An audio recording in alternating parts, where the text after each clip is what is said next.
Hey everyone, welcome back. Again, my name is Miss Marissa, and today I'm gonna be talking to you all about fairies.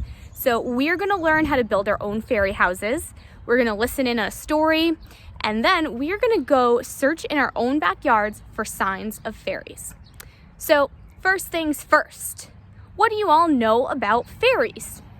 They're really awesome, they're super magical, and guess what? They don't just live in our imaginations. They live everywhere, from the city to the country to the suburbs. If you just look, you'll be sure to find signs of fairies wherever you live. So the first thing that we're gonna do today is build a temporary fairy house to get prepared to build a permanent fairy house that you can bring to Tower Hill and have on display this summer. And if you're lucky, some fairies might even move into it. So to practice and get some inspiration, we are gonna build a temporary fairy house. But before we start, there are a couple rules. Rule number 1 is to leave no trace. So that means you don't wanna pick anything that's growing to use to build your house. You wanna leave nature just as you find it. Don't disturb any plants and don't disturb any animals. Okay, now rule number 2 is to only use natural materials. Fairies and other magical creatures don't like anything that came from your house. They don't really have a use for your toys or for some cardboard that you found laying around.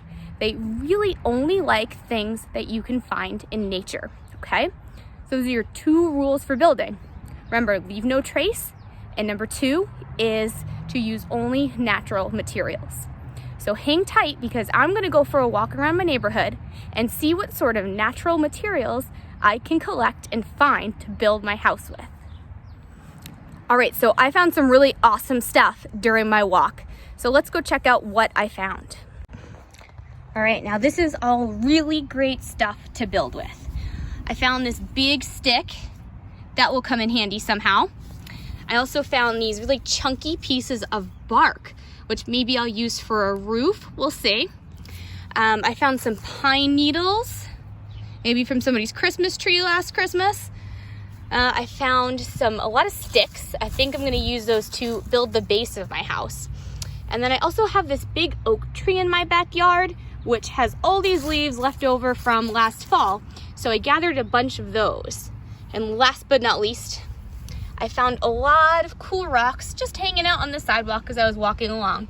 So I gathered some of these to use. I really like these clear ones here, these white ones. I think the fairies are gonna love those. So hang tight, I'm gonna get to building, and then I'll show you my finished product in just a minute.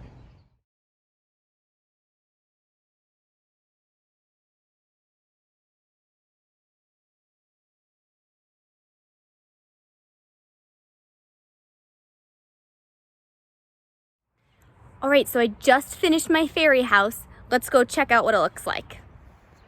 All right, so you can see I just chose to build right here on the side of my house. Now, you can see I used the sticks as the base of my house, and then we have the leaves here as the roof, some insulation to keep everybody warm.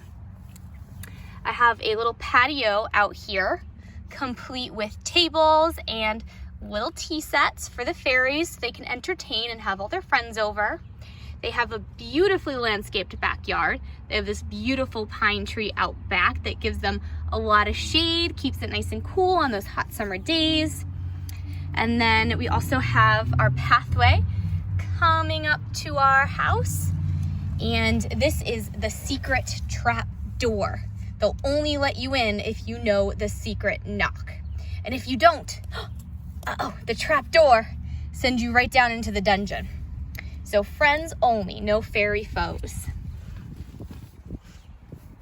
What do you think, everyone? Will some fairies move in? I sure hope so. Let's see. Right. So I had a lot of fun building, everybody. Thanks for joining me today. I hope you got some inspiration for creating your own fairy houses. And remember, don't forget our 2 fairy house building rules. Now, story time is next, so stay tuned. And if you check online with the help of your adults at home, you will find some information for creating a permanent fairy house that you can bring to display at Tower Hill. If you're lucky, the fairies might even move in. See you all soon.